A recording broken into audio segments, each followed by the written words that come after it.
Hello, I'm Jerry Campbell, and welcome to the final media presentation for this course, Chapter 3, Broadband and Home Networks. Why study broadband and home networks? Well, broadband technologies are linked everyday life, everything from communications, and education and work. They're the backbone of the nation's infrastructure. Every day, every minute of the day, their data sent, received, and tracking our use of our energy and natural resources. Also, broadband technologies and home networking create jobs, shapes the education system, and broadband technologies improves the administration of our home healthcare and our health system. Well, you asked, how did we come about getting these broadband technologies? Well, in 1989, Tim Berners-Lee invented the worldwide.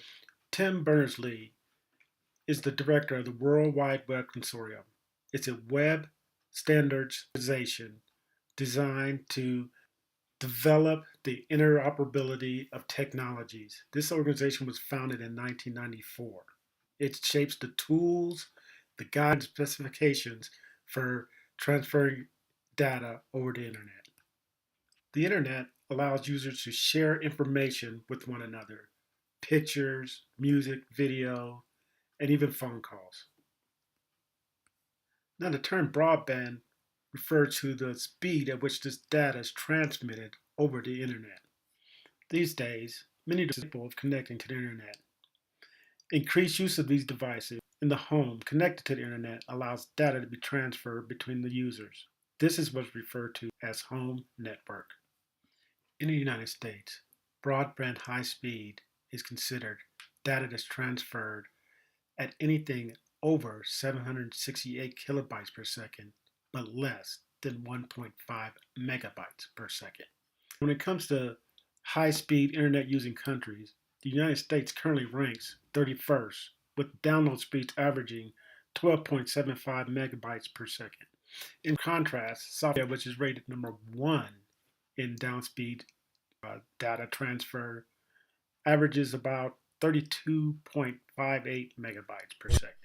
So, armed with the definition of broadband and how you know what home networking is, I will now give you a background on broadband technologies. There's 7 basic broadband technologies. The first is DSL, or Digital Subscriber Line. This is broadband technology that is supplied across lines of various carriers nationwide. There are 2 types of DSL. One is asymmetrical. Download speeds are faster than the upload speeds. Then there's DSL access multiplexer. Data comes from multiple lines and connects to higher width internet. The next technology is FTTN, or fiber to node. This is a technology that takes 50 megabytes downstream per second to 20 megabytes upstream per second.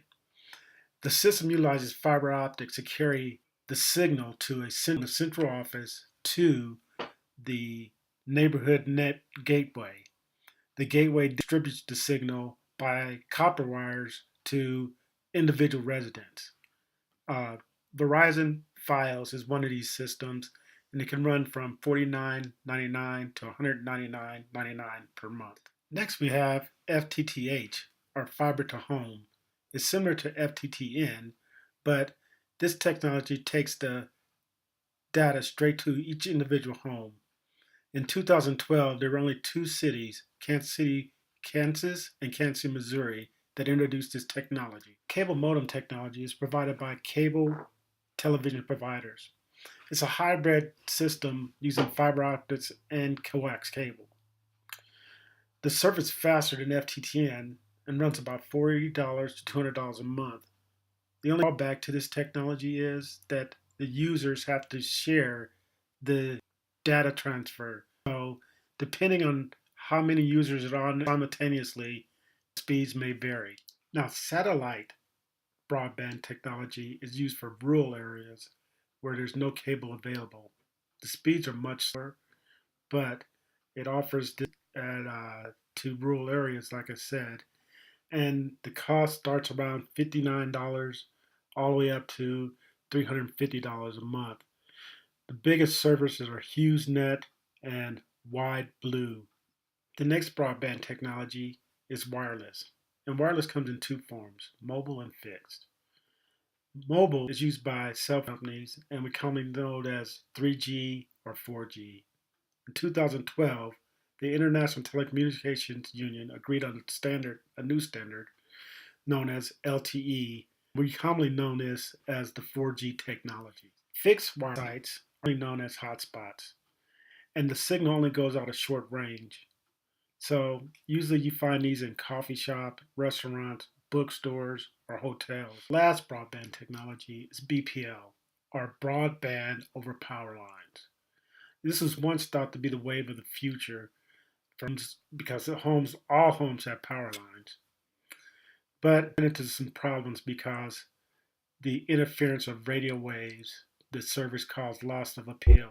Now that you know about broadband technologies back, let's talk about home network and residential gateways. Computer networking was once thought for use only in large corporations, but the advancement in technology and routers has made it possible for many devices to be connected into homes. Home networks connect computers, cell phones, DVD players, and many other devices in the home. Two types of home networks: wired and wireless.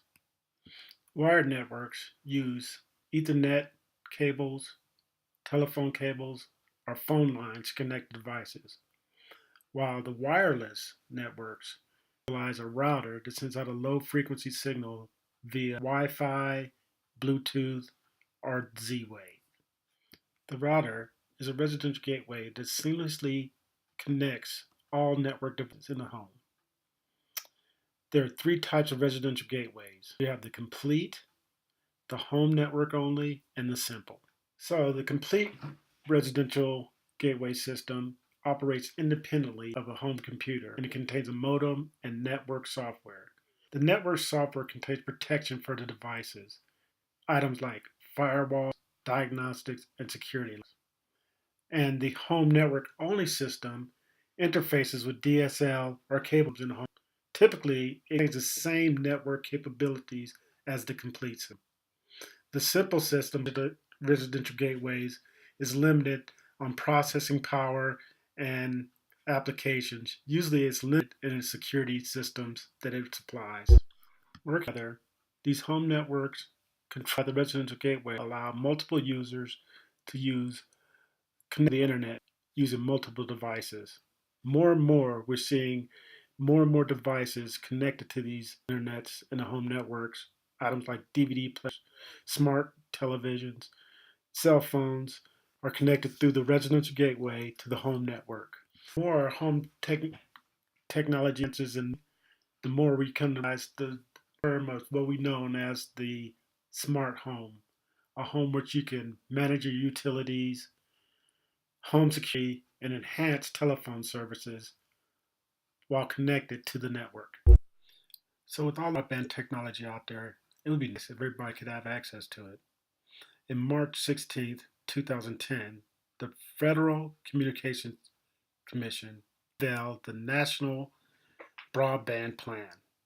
It had a primary purpose was to create a high-performance America, a more productive, creative, efficient America in which affordable broadband is available to everyone and anyone with the means and skills that knows how to use the internet. Currently, internet service providers are able to block or prioritize use or connectivity to the internet. The Obama administration, as a practical, simple matter of freedom of speech, is trying to be net neutral internet, a practice of freeing internet and stopping internet service providers from blocking or prioritizing internet activity. In recent developments, President Obama, in his 2011 State speech, called for 98% of Americans to have access to broadband technologies. The FCC also reformed the Universal Service and Intercarrier Compensation System. This is the fees that carriers pay one another to operate, support, or transmit signals. The reform will generate about $4.5 million for Net America to give high-speed internet to more than 7 million Americans. Currently, it's estimated that just over 28% of Americans have access to high-speed broadband connectivity. The United States is the largest broadband subscribers at 85 million. So what's factors to watch for in broadband technology? Well, the advancement of the 4G technology. This will help create wises in the spectrum and allow for more data to be transferred at fast speeds. So now that you know about broadband and home networking, what do you think the future of broadband technologies will be? And how do you think it will affect your life, entertainment, education, health care? Thank you for listening to this presentation.